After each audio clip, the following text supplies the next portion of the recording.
Hello everyone, आप सभी को बहुत बहुत स्वागत है आज के इस वीडियो में। आज के इस वीडियो में हम फंक्शंस के बारे में सीखेंगे। फंक्शंस एक बहुत इंपॉर्टेंट टॉपिक है अगर आप प्रोग्रामिंग के फील्ड में हो, क्योंकि फंक्शंस के बिना आपका जो कोड है वो बिल्कुल भी रीडेबल नहीं होगा। अगर आपको फंक्शन सीखना है तो आज का वीडियो बहुत इंपॉर्टेंट है, क्योंकि आज मैं फंक्शंस का थियरी आपको एक्सप्लेन करने वाला हूँ, साथ ही साथ में एग्जाम्पल्स के साथ। सो अगर आप इस प्लेलिस्ट में नए हो, आपको इस नहीं पता इस प्लेलिस्ट के बारे में, तो मैं कंप्लीट C++ DSC सीरीज बना रहा हूँ, जहाँ पे मैं एक बेसिक्स ऑफ प्रोग्रामिंग से लेके एडवांस ऊप्स जैसे कॉन्सेप्ट को मैं कवर करने वाला हूँ। तो अगर आप मेरे चैनल में नए हो तो मैं चाहूँगा कि आप मेरे चैनल को प्लीज़ सब्सक्राइब करिए, ताकि मैं आगे जाके आपको ऐसे बहुत सारे इंटरेस्टिंग टॉपिक्स के ऊपर अच्छी अच्छी वीडियोस आपको फ्री में प्रोवाइड कर सकूँ। सो अभी हम शुरुआत करते हैं फंक्शंस को लेकर। फंक्शंस बेसिकली क्या होता है? Function is a set of statements that take input and do specific computation and produce output. So इससे आपको क्या लगता है कि फंक्शंस क्या होगा? आप तो सोचोगे कि ये तो नॉर्मली भी हम करते हैं। बेसिकली हम क्या करते हैं, हम यूज़र से इनपुट लेते हैं, हम उस पे एक कंप्यूटेशन वर्क करते हैं और हम आउटपुट करते हैं। पर वो एक तरीका होता है जो हम बोलते हैं long form content, long form programming हम उसे कहते हैं। पर यहाँ पे ऐसा नहीं होगा। फंक्शंस के साथ आपका जो प्रोग्रामिंग जो आइडियोलॉजी है वो बहुत अच्छी होने वाली है। आपकी जो प्रोग्रामिंग स्किल्स है वो बहुत इम्प्रूव होगा, क्योंकि आप कोड को एक रीडेबल फॉर्मेट में प्रेजेंट करोगे। This idea is to put some commonly and repeatedly done task together without writing same code again and again. अगर मैंने आपको कहा कि मुझे कोई टास्क को बार बार रिपीट करना है, तो आप बोलोगे कि इसलिए तो हम लूप्स यूज़ कर चुके हैं। पर लूप्स में हम एक सेंटेंस को या तो एक छोटी सी प्रोग्राम को हम बार बार रिपीट कर सकते हैं। पर क्या अगर वो एक कॉम्प्लेक्स प्रोग्राम होगा, क्या अगर वो एक 100 लाइन का प्रोग्राम होगा, अब मैं वो उस चीज़ को बार बार रिपीट करना होगा, तो क्या वो लूप्स के साथ पॉसिबल है? तो उसका आंसर है नहीं। हमें उसके लिए एक much better form of technology या तो एक काइंड ऑफ प्रोग्राम हमें लिखना होगा, जिसको हम कहते हैं फंक्शंस। सो अभी फंक्शंस का एक सिंटैक्स क्या होता है? फंक्शन का सिंटैक्स बहुत बेसिक होता है। जैसे कि यहाँ पे हम लिखते हैं इंट, एग्जांपल में लिखा है मैंने मार्क्स। तो इसमें जो इंट है वो क्या है? Return type. रिटर्न टाइप मतलब क्या होता है कि जो हमारा जो फंक्शन है वो हमें रिटर्न क्या करेगा। अगर यहाँ पे मैंने इंट लिखा तो आप बेसिकली सोचोगे कि यहाँ पे इंटीजर रिटर्न होगा। तो आप बहुत सही हो कि यहाँ पे हाँ, इंटीजर ही रिटर्न होगा। अगर मैंने यहाँ पे फ्लोट लिखा तो डेफिनेटली फ्लोट रिटर्न होगा। अगर मैंने यहाँ पे वॉइड लिखा तो कुछ रिटर्न नहीं होगा, क्योंकि वो वॉइड है वो। ठीक है। अभी यहाँ पे हमें मार्क्स लिखे। मार्क्स एक बेसिकली फंक्शन का नाम है। मैं यहाँ पे कुछ भी लिख सकता हूँ जो मुझे लगता है कि अगर मैं एडिशन कर रहा हूँ तो मैं ऐड लिखूंगा, सब्ट्रैक्शन के लिए मैं सब लिखूंगा, मल्टीप्लाई के लिए मैं मल्ट लिखूंगा। उसी तरह के से हम क्या करते हैं, फंक्शन का नाम डिफाइन करते हैं। और फिर हम क्या करते हैं, ब्रैकेट्स में हम पैरामीटर्स डिफाइन करते हैं। पैरामीटर्स क्या होता है? हम डिफाइन करते हैं कि हमारा इनपुट क्या होगा, हम यूज़र से क्या लेंगे। तो यहाँ पे हम डेफिनेटली यूज़र से मार्क्स लेंगे। यहाँ पे एक मार्क्स आएगा, यहाँ पे दूसरा मार्क्स आएगा। और जो भी हमें कैलकुलेशन करना है, जो भी हमें कंप्यूटेशन करना है, हम वो डायरेक्टली पैरामीटर्स के थ्रू कर सकते हैं।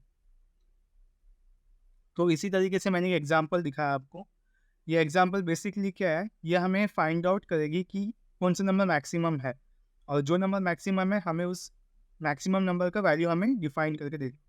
तो यहाँ पे मैंने क्या की, पहले मैंने रिटर्न टाइप लिखी। अभी डेफिनेटली मार्क्स मैक्स वैल्यू है, तो मैक्स वैल्यू में क्या होगा, जो नंबर के फॉर्मेट में मतलब इंटीजर के फॉर्मेट में आएगा। तो मैंने इंट लिखा यहाँ पे।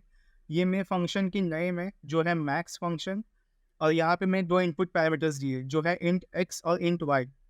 अभी इसके बाद क्या होगा बेसिकली कि हम एक लूप चलाएंगे। लूप में क्या होगा कि अगर x जो है, x की वैल्यू अगर बड़ी है y से, तो मैं बोलूँगा return the value of x, या तो मैं बोलूँगा return the value of y। ठीक है, इतना है, इजी है। और उसके बाद लास्टली क्या होगा, हम एक मेन फंक्शन डिफाइन करेंगे। अभी आप तो सोचोगे कि मेन फंक्शन के अंदर क्यों लिखे नहीं अपन इसको। तो जो फंक्शन है वो हम मेन फंक्शन के बाहर लिखते हैं, और जो फंक्शन को अपन कॉल करते हैं वो मेन फंक्शन के अंदर होने वाली है। ठीक है, तो इसी तरीके से हमने क्या किया, जो फंक्शन है अपन इसको बाहर डिफाइन किए, बाहर उसके जो कोड है, जो मेन कोड है, अपन ने इसको लिखा है यहाँ पे। और जो फंक्शन की जो वैल्यू जो रन होगी, एग्जीक्यूट होगी, वो मेन फंक्शन के अंदर एग्जीक्यूट होगी। तो यहाँ पे मैंने क्या किया, यहाँ पे मैंने इंट ए की वैल्यू दिया, इंट बी की वैल्यू दी। अभी क्या होगा बेसिकली, इंट जब मैंने लिखा एम जो है मेरी वेरिएबल है, मैक्स ए कॉमा बी, तो जो ए की वैल्यू है जो वो यहाँ पे जाएगी एक्स की जगह पे, और जो बी की वैल्यू है वो यहाँ वाई की जगह जाएगी। और फिर क्या होगा, यहाँ पे चेक होगा कि 10 क्या ग्रेटर देन वाई है, नहीं है तो एल्स में जाएगा। ठीक है, और एल्स की जो वैल्यू है वो एग्जीक्यूट होगी। सो इसमें भी सेम कहा गया है कि मैक्स ए कॉमा बी। तो चेक हुआ है कि 10 और 20 में जो है मैक्स कौन सा है, तो डेफिनेटली 20 आना चाहिए यहाँ पे आंसर। तो यहाँ पे जो आंसर है वो 20 प्रिंट होगा। ठीक है, अभी ये तो एक बहुत शॉर्ट कोड है। एग्जाम नहीं, मतलब हम जब रियल लाइफ कोडिंग करते हैं तो ये 100 लाइन 200 लाइन की भी हो सकती है, पर हम 100 लाइन 200 लाइन को बार बार हम नहीं लिख सकते हमारे कोड स्निपेट में, जिसकी वजह से क्या होगा, हमारा कोड क्रैश हो सकता है, हमारा जो कोड का जो स्पेस है वो ज़्यादा एलोकेशन हो सकता है। तो उसको अवॉइड करने के लिए हम फंक्शन यूज़ करते हैं। तो मैं आपको अभी ये जो कोड लिखा हूँ यहाँ पे इस आंसर इस नोट्स में, मैं आपको कोड करके एक्सप्लेन करता हूँ।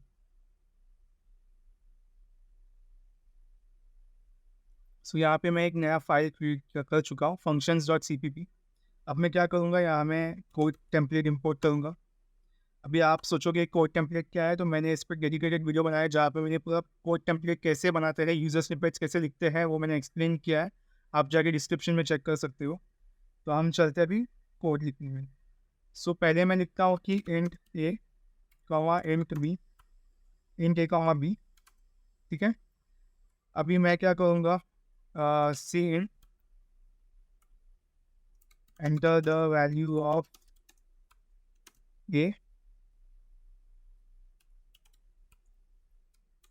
और जब मैं सी इन नहीं सी आउट आएगा यहाँ पे।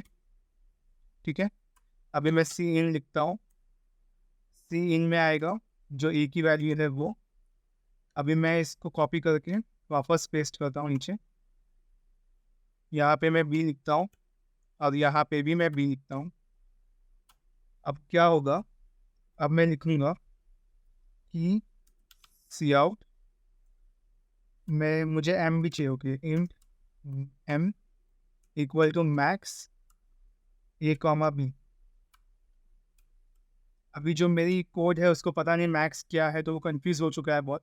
तो मैं क्या करता हूँ, बेसिकली एक मैक्स का फंक्शन लिखता हूँ जो होगा int max int x comma int y. ये दो मेरी यूज़र इनपुट है।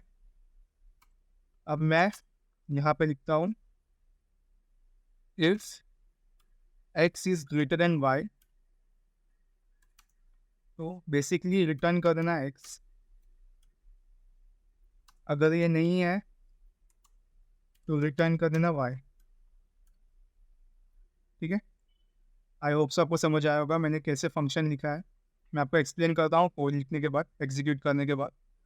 अब तक राइटिंग सबको समझ आया होगा। Cout m is the maximum number. ठीक है, आई थिंक सो हमारा कोड इतना लिख के हो चुका है। अभी हम चेक करते हैं कि हमें आउटपुट मिलता है कि नहीं।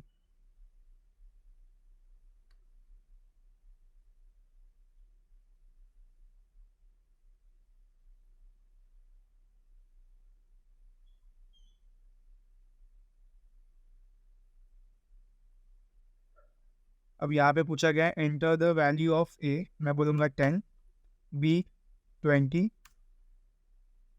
सो 20 इज़ द मैक्सिमम नंबर। देखो हमारा कोड सही से एग्जीक्यूट हो चुका है, 20 इज़ द मैक्सिमम नंबर लिख के आ चुका है। ठीक है, सो अभी मैं आपको एक्सप्लेन करता हूँ मैंने क्या किया है इस कोड में। पहले मैंने क्या किया, पहले मैंने जो बेसिक है हम जो हर इस पर लिखते हुआ है इंट ए बी को डिफाइन किया हमने। सी आउट लिख के मैंने वैल्यू ऑफ ए लिया, फिर मैंने वैल्यू ऑफ ए को एक्सट्रैक्ट किया। सी आउट लिख के वैल्यू ऑफ बी लिया, वैल्यू ऑफ बी को एक्सट्रैक्ट किया। फिर मैंने कहा कि जो इंट एम करके मैंने एक वेरिएबल डिफाइन करता हूँ जहाँ पे क्या होगा, जो मैक्सिमम नंबर है ए कॉमा बी का वो मुझे मिल जाए।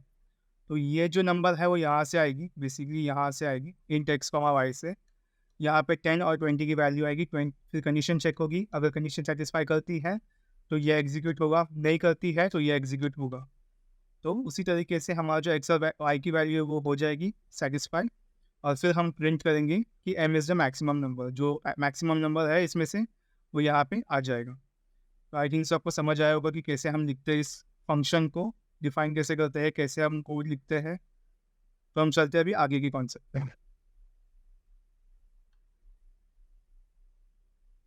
सो अभी क्वेश्चन आता है कि why do we need functions, हमें फंक्शंस क्यों चाहिए? It helps in reducing the code redundancy. Redundancy मतलब क्या होता है? जो एक्स्ट्रा सेट ऑफ कोड्स है, जो अनवांटेड सेट ऑफ कोड है जो अपन अवॉइड कर सकते हैं, उसको अवॉइड करवाने के लिए ही हम क्या करते हैं? हम फंक्शंस यूज़ करते हैं।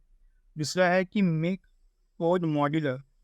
तो इसमें क्या होता है, जब हम बड़े बड़े कोड लिखते हैं, जो बड़े बड़े लाइन्स ऑफ कोड लिखते हैं, बड़े बड़े फाइल्स लिखते हैं, तो बेसिकली प्रॉब्लम ये आती है कि हमारा जो कोड है वो बहुत कॉम्प्लेक्स लगने लगता है, हमारा कोड रीडेबल नहीं लगता है। तो इसकी वजह से क्या होता है, जो यूज़र है, जो यूज़ करता है, जो कोड्स टेस्टिंग करता है, उसको डिफ़िकल्टी आती है इस चीज़ में। इसी के लिए क्या होता है कि हम फंक्शंस क्रिएट करते हैं। फंक्शन से क्या होता है, जो रीडेबिलिटी है वो ईज़ी हो जाता है, और जो रीडर है कोड का, उसको आसानी होती है कोड अंडरस्टैंड करने में। और लास्ट है फंक्शंस प्रोवाइड एब्स्ट्रैक्शन।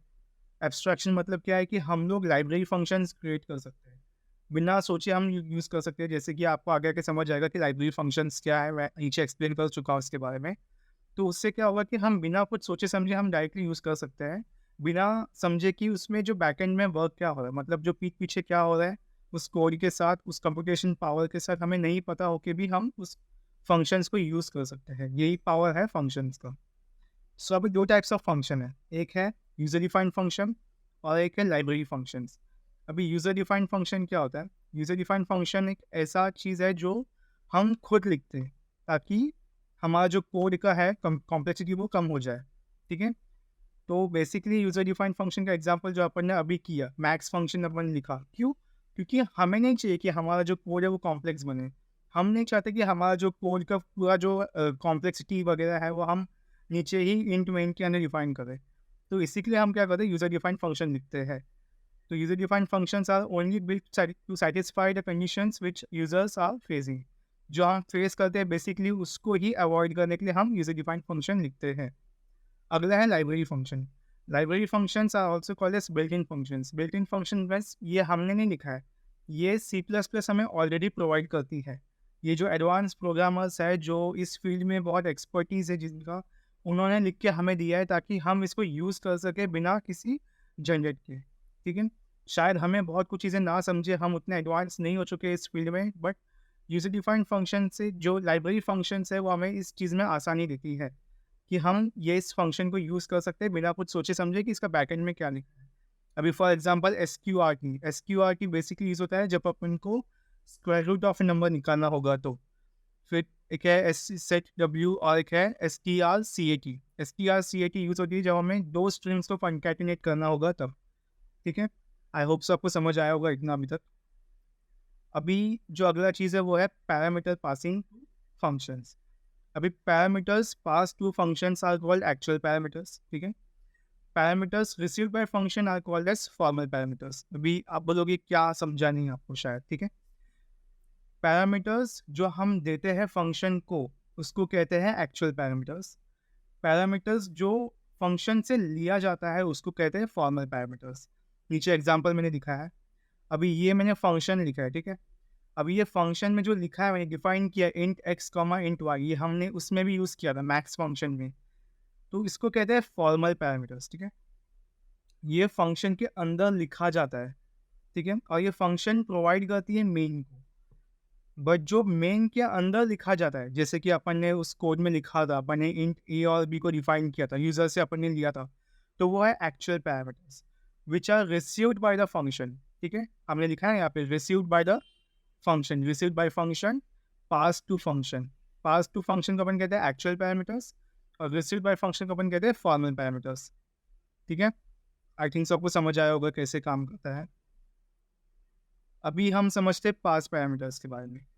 पास पैरामीटर्स क्या होता है एक्चुअल में, इसके बारे में मैं आपको एक्सप्लेन करता हूँ नीचे क्या है। मैं पहले आपको एक्सप्लेन करता हूँ कि बेसिकली टाइप्स क्या है।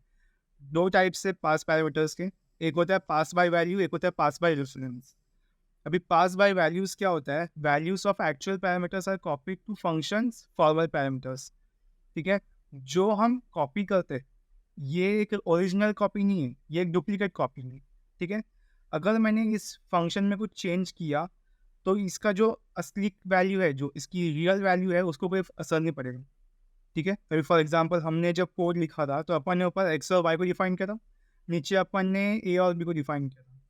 बट अगर मैंने ऊपर कहा होता कि इंट ए इक्वल टू 5, तो जो इंट ए इक्वल टू 5 जो है वो ओरिजिनल कॉपी है, वो ओरिजिनल है, ठीक है? तो इसको कोई हार्म नहीं होगा, ये तो ऐसे का ऐसे ही रहेगा, इसको रिफ्लेक्ट नहीं होगा कुछ चीज़ें।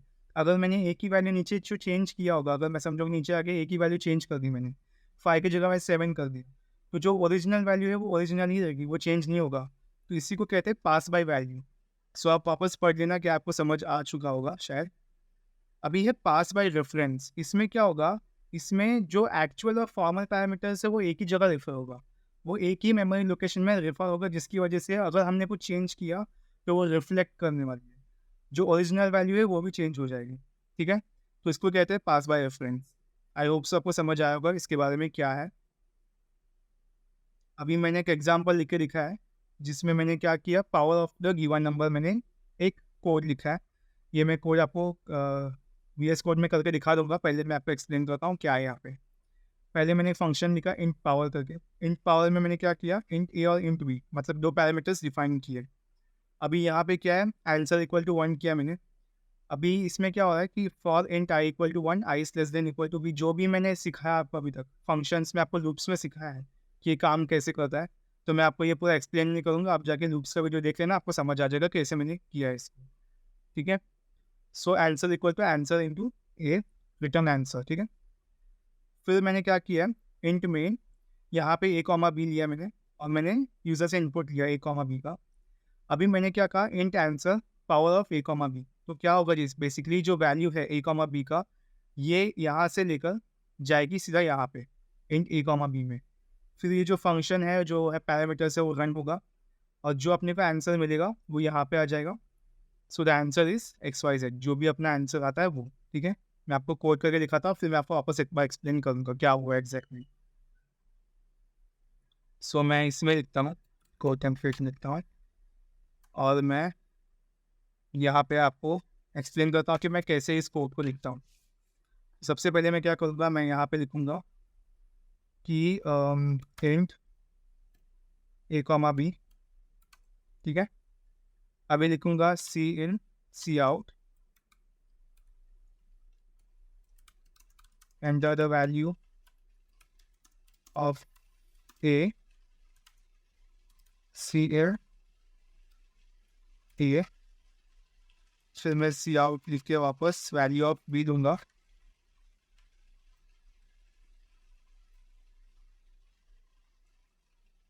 The value of b. जो बी है वो अपना एक्सपोनेंट वैल्यू है, ठीक है? आप समझ जाना कि जो ये नंबर है ए वाला, वो अपना बेस है, ये अपना एक्सपोनेंट है, ठीक है? फिर मैं बोलता हूँ int answer equal to power of a comma b, ठीक है? अभी मैं सी आउट लिखूंगा, the power of a is, क्या है हमारा पावर ऑफ ए बी, ठीक है?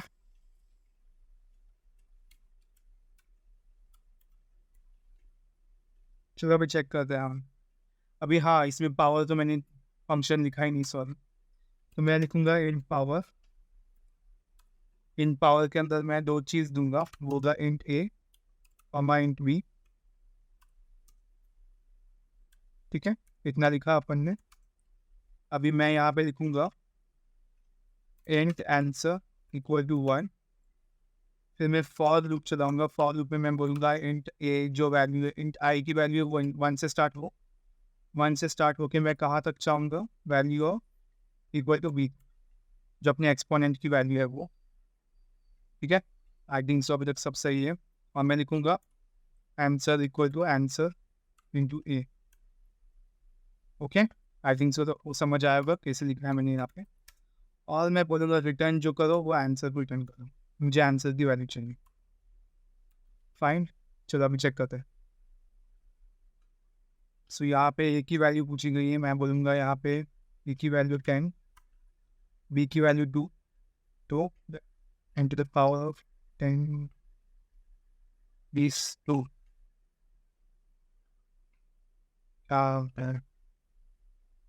10 टू, अच्छा ओके समझा, मैंने यहाँ पे गलती की है। Is raise to b is answer. ठीक है, अभी सही से आएगा।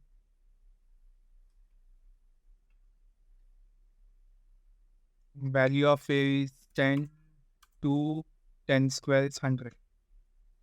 यहाँ पे मैं अगर इक्वल ज़्यादा अच्छा होता ना।